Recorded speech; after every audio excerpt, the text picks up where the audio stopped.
जय जगन्नाथ।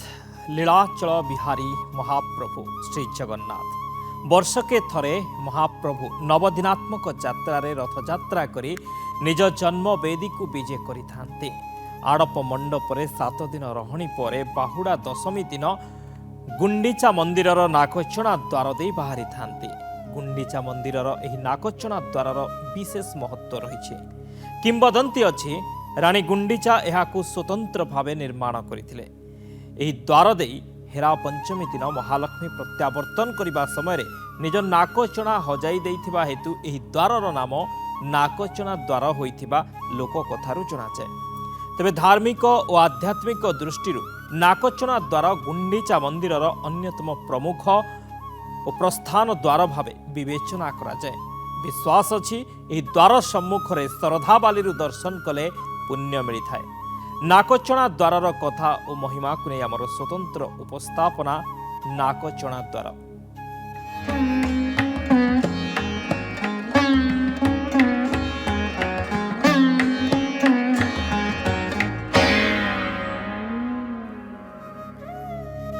श्री गुंडीचा मंदिर महाप्रभुंकर जन्मस्थान होइथिबा बेले एही मंदिरर वैशिष्ट्यता बहुत रही।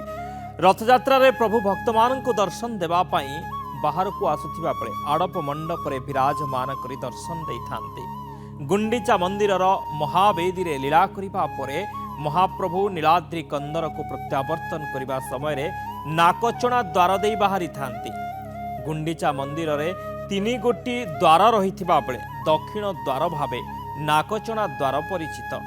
हेरा पंचमी दिन महालक्ष्मी गुंडीचा मंदिर को आसिबा समय रे एही दक्षिण द्वार देई प्रस्थान करिथांती।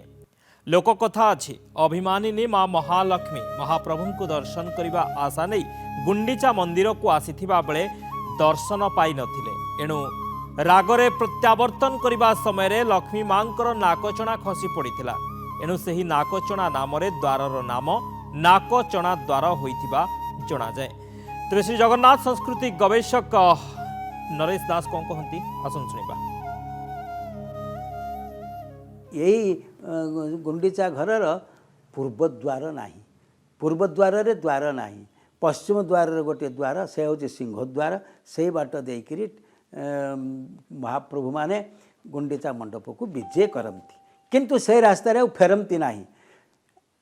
आमर श्रीमंदिर रे 22 पाहाच देकरी जाती पूर्व द्वार रे, पुणी 22 पाहाच देकरी आसती गोटे द्वार रे। किंतु श्री गुंडीचा मंदिर द्वार रे पश्चिम द्वार रे भीतर प्रवेश करिवे, किंतु आउ पश्चिम द्वार देकी से बाहरिवे नाही। से जो द्वार देकरी बाहरती से द्वारर नाम होची नाकचणा द्वार। नाकचणा द्वार हबार तात्पर्य होची एई जो महाप्रभु जेतेबेले आषाढ़ मास शुक्ल पक्ष द्वितीया तिथि रे गुंडीचा मंदिर को आसती रथरे एवं ता परदिन से सेठाकू जाइकरी उपवेशन करती।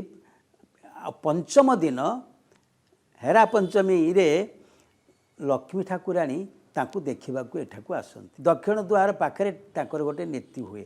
सेही नीति रे होची एते परिमाण रे गोटे थर से रागी थिले जहा फल रे से नाक तांकर फुली गला एवं से जो नाक चणाटी लगई थिले माने स्त्री लोक मान जदि रागिबे तांको नाक फुली जीवो एवं मुह फुली जीवो, मुह रंगा पड़ी जीवो। एई भली अवस्था भितरे तांकर नाकरे थिबा बहुमूल्य जो चणाकृति जो नाकर अलंकार से सेठी खसी पड़िला एवं आउ मने नाही जे ताकू आनिबा पई। तापर से चलीगले आउ तो क्रोधान्वित होते तेणु आउ बड़दाण्ड बाटे न जाई आसी बड़दाण्ड बाटे आउ बड़दाण्ड बाटे न जाई से हेरा गोहिरी साई बाट देकरी गले। जाऊ तापर घर मान बड़ देउल को विजय कले। तेणु जेतेबेले महालक्ष्मी ठाकुराणी क्रोधान्वित यही स्थान को एकदा आसी तांकर नाकचणाटी सेठी हजि जाइथिला आउ मिलिला नाही। तेणु से द्वारर नाम नाकचणा द्वार बोलिकी रहिला। कारण कौन से एक घटना सीठी घटी थे नाकचणा को लेकर जहाँफल ताकू नाकचणा द्वार बोली कहा जाए। ए नाकचणा द्वारर रहस्य को नहीं गवेषक माने भिन्न भिन्न जुक्ति बाढ़ी थांती। किंबदंती कहे राणी गुंडीचा स्वयं निजर बहुमूल्य नाक अलंकार बिक्री करी एही द्वार निर्माण करिथिबा जणा जाए। राणी निजे श्रद्धार सह एही द्वार निर्माण करिथिबारु महाप्रभु प्रत्यावर्तन समय रे एही द्वार देई फेरी थांती बोली विश्वास करा जाए। गुंडीचा मंदिरर सिंहद्वार बाटे प्रवेश करुथिबा बेले नाकचणा द्वार देई महाप्रभु प्रस्थान करी जनमानसकु भाव और श्रद्धार वार्ता प्रदान करिथांती। ए नाकचणा द्वारर सम्मुख भागरे श्रद्धावाली रहिथिबा बेले एहा एही द्वारर विशेषत्व को वृद्धि करिथाए। भक्त श्रद्धावाली रे ठिया होई महाप्रभुंको प्रत्यावर्तन यात्रा देखि निजकु धन्य मने करिथांती। आउ सेतेबेले नाकचणा द्वार एहार साक्षी होइथाए। एही द्वार देई महाप्रभुंकर दिव्य आड़प अभड़ा बाहारुथिबारु एथिपाई नाकचणा द्वार विश्व विदित होइथिबा गवेषक माने मत रखिथांते। सुनिबा कोन कहते श्री जगन्नाथ संस्कृति गवेषक डॉक्टर शरत महांती। नवदिनात्मक यात्रा रे महाप्रभु जेतेबेले जन्म वेदी को जाइथांती अनेकଙ୍କ मतरे तांको आड़प वेदी बोली मध्य कुआ जाए, जन्म वेदी मध्य कुआ जाए, गुंडीचा मंदिर कुआ जाए। तेणु गुंडीचा मंदिर रे आमर एही श्रीमंदिर भलिया चारि द्वार विशिष्ट ताहा नुहे। पूर्वरु गोटिए द्वार प्रवेश पथ रहिथिला एवं अन्य प्रस्थान द्वार कौनसी द्वार नथिला। महाप्रभु से द्वार बाटे बाहर को बाहरुथले जेतेबेले श्रीमंदिर अभिमुखे आसुथले। सेतेबेले गुंडीचा राणी श्रद्धार स्वरूप तांकर जो अलंकार जो रहिथिला नाकर बसणी बा नाकचणा से नाकचणाटी को विनियोग करिकिरी जो अर्थ प्राप्त होइथिले सेथिरे सेही द्वारटाकू से निर्माण करथिले। तत्कालीन समयर इतिहास जहा कहे।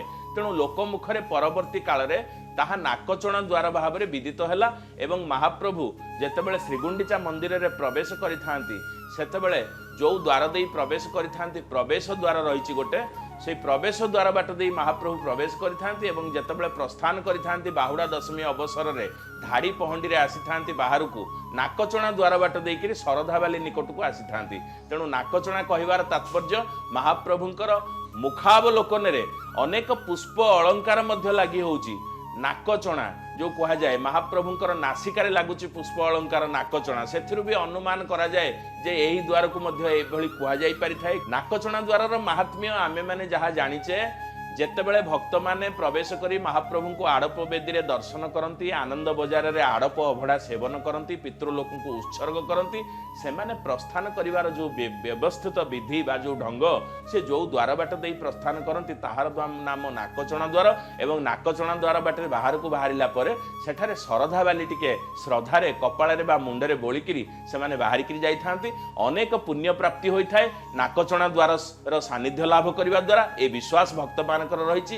विशेष भाव में आमर ओडिशा रे जो भक्त माने रहिचंती सेमानकर मध्य एही धारणा जे आमे श्रीगुंडीचा मंदिर रे महाप्रभु को दर्शन कले करिवा न कले नाही जो माने विधर्मी बा जो मानकर प्रवेश अधिकार न थाए से माने मध्य महाप्रभु को एही नाकचणा द्वार निकट रे रथारूढ़ होबार पहंडी दर्शन कले मध्य सेही पुण्य को लाभ करंती। तेणु नाकचणा द्वार रो अनेक प्रसिद्धि रहिछि।